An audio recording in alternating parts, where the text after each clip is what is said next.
人體的系統和組織。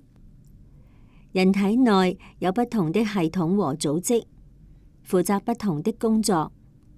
這些系統互相配合，維持人體的正常運作。神經系統。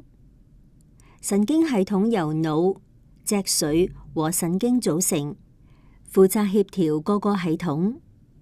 腦發出指令，脊髓和神經負責傳遞信息至身體各部分，使我們能夠進行不同的活動，例如記憶、思考、協調動作等。遇到某些突然的刺激，身體會不經思考便作出即時及快速的反射動作，避免受傷。保護方法。神經系統是人體重要的部分，我們應該小心保護，特別是頭部和脊柱，常常保持正確的姿勢，減少身體受到碰撞等，可以避免神經系統受到傷害，確保身體正常運作。